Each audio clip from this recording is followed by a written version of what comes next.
Assalamualaikum warahmatullahi wabarakatuh. Perkenalkan, nama saya Barik Akbar, saya perwakilan dari kelompok 2. Di sini saya akan mempresentasikan hasil kerja kelompok kami dengan materi renang gaya punggung. Sebelumnya perkenalkan anggota kelompok kami, yaitu saya sendiri Barik Akbar, Dava Putu Amandi, Egi Wicaksono, Eriko Rina Naifa Rafila Zalfa, Fatih Alfi Jahid, Hana Maulida Nabila Rizki, Indah Dwi Ramawati, Krisna Sofia Naria Dava. Pertama-tama, mari kita mulai dengan pengertian renang gaya punggung. Renang gaya punggung adalah renang dengan posisi punggung menghadap permukaan air. Gerakan kaki dan tangan serupa dengan gaya bebas, tetapi dengan posisi tubuh terlentang di permukaan air, kedua belah tangan secara bergantian digerakkan menuju pinggir gerakan mengayuh. Mulut dan hidung berada di luar air sehingga mudah mengambil atau membuang napas dengan mulut atau hidung. Sewaktu berenang gaya punggung, posisi wajah berada di atas air sehingga perenang hanya melihat atas dan tidak bisa melihat ke depan. Sewaktu berlomba, perenang memperkirakan dinding tepi kolam dengan menghitung jumlah gerakan. Renang gaya punggung disebut juga dengan back crow stroke. Teknik dasar renang gaya punggung. Teknik dasar renang gaya punggung atau prinsip-prinsip mekanis renang gaya punggung sama seperti yang terdapat pada renang gaya lainnya. Teknik renang gaya punggung dapat dibagi menjadi seperti berikut. Pertama, posisi badan. Kedua, gerakan kaki. Ketiga, gerakan lengan. Keempat, gerakan pengambilan nafas. Dan kelima, koordinasi gerakan. Kita bahas yang pertama, posisi badan. A. Teknik meluncur. Mengambang dengan posisi badan terlentang merupakan keunggulan dalam renang gaya punggung. Untuk pemula mungkin sulit melakukan posisi tidur terlentang tersebut dikarenakan takut jika tenggelam. Justru, posisi tubuh terlentang mengakibatkan posisi kepala menghadap ke atas sehingga dapat bernafas dengan leluasa. Berikut merupakan cara latihan posisi meluncur renang gaya punggung. Kedua tangan memegang pada dinding tepi kolam. Kedua, kaki dibengkokkan ke atas dan menempuh pada dinding kolam dengan kuat. Posisi kedua lutut berada di antara kedua lengan. Pegangan dilepaskan lalu kepala diluruskan ke belakang.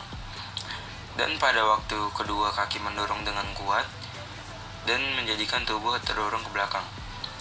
Wajah tetap berada di atas permukaan air dan kedua lengan berada di sisi badan atau tubuh. Lakukanlah berkali-kali sampai bisa meluncur dengan sikap terlentang dengan benar. B. Bentuk-bentuk posisi badan meluncur. Pertama, tahap persiapan. Terapung terlentang kedua belah tangan berada di samping tubuh. Tariklah ibu jari ke atas menyusur ke samping badan. Ibu jari menyentuh bahu. Putar pergelangan tangan Anda mengarah keluar. Terapung terlentang kedua belah tangan berada di samping tubuh. Tariklah ibu jari ke atas menyusur ke samping badan. Ibu jari menyentuh bahu, putar pergelangan tangan Anda mengarah keluar. 2. Tahap pelaksanaan. Rentangkanlah lengan ke arah luar dan juga ke atas. Lengan diluruskan rata-rata bahu atau tingginya sama dengan bahu. 3. Tahap lanjutan. Kedua lengan menempel di samping tubuh, badan rileks dengan merasakan luncuran. Meluncur dengan menggunakan pelampung, peganglah pelampung dengan kedua tangan lurus di atas kepala. Meluncur tanpa pelampung, berdiri di dinding kolam dengan posisi badan menghadap dinding lalu doronglah kedua kaki dengan kuat ke arah belakang dan kedua lengan ke arah belakang. 2. Gerakan kaki. Teknik gerakan kaki pada renang gaya punggung intinya sama dengan renang gaya bebas. Hanya saja, renang gaya punggung dilakukan secara terlentang atau badan menghadap ke atas, dengan cara menggerakkan kedua kaki secara bergantian ke arah atas dan juga ke bawah.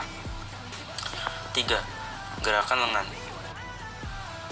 Teknik gerakan lengan pada renang gaya punggung dibedakan menjadi 3, yaitu pertama, fase menarik.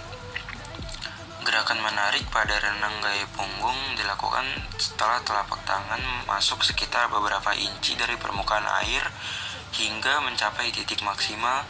Tekukan siku atau telapak tangan berada di samping luar bahu. 2. Fase mendorong. Gerakan mendorong pada renang gaya punggung ini dilakukan saat akhir tarikan tangan. Gerakan tangan mendorong ke belakang dan juga ke bawah. 3. Fase istirahat. Dimulai dari tangan keluar dari permukaan air dengan posisi ibu jari keluar terlebih dahulu. Setelah tangan di atas bahu, posisi lengan tegak lurus dengan posisi bahu.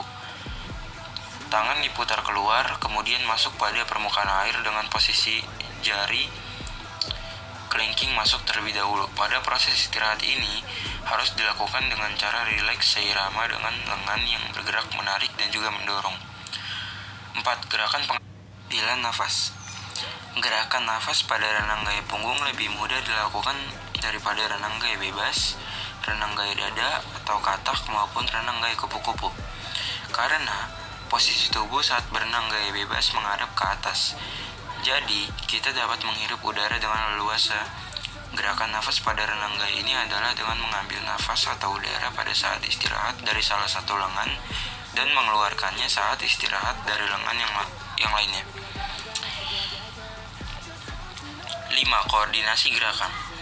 Koordinasi gerakan renang gaya punggung adalah rangkaian gerakan renang gaya punggung yang terpadu yang terdiri dari gerakan meluncur, kemudian dilanjutkan dengan gerakan kaki, gerakan lengan juga pernafasan sehingga dapat terbentuk renang gaya punggung yang benar. 6. Start renang gaya punggung. Pada renang gaya punggung, ini teknik start juga berbeda dari gaya renang yang lain. Karena renang gaya ini posisi start dilakukan di dalam air. Untuk mengetahui caranya, dapat Anda simak berikut. Teknik start pada renang gaya punggung yaitu posisi tangan dan juga kaki menggantung sebelum dimulai. Tarik kedua lengan hingga mendekati dinding kolam lalu dilanjutkan dengan gerakan menolak. 7. Pembalikan renang gaya punggung. Cara untuk membalik renang gaya ini dilakukan dengan setengah salto. Berikut merupakan teknik berbalik pada renang gaya punggung. Tangan kiri menyentuh pada dinding tepi kolam, lalu lutut dibengkokkan dan ditarik. Dengan bantuan dari tarikan tangan, lutut diarahkan pada lengan yang berada pada dinding kolam. Dayangan oleh tangan dan tarikan yang dilakukan oleh lutut membentuk setengah salto mengantarkan kedua lengan tiba di dinding kolam. Kedua lengan diluruskan ke atas kepala. Tolakan kaki dilakukan serentak dengan meluruskan kedua lengan. Lalu tubuh atau badan meluncur di dinding kolam.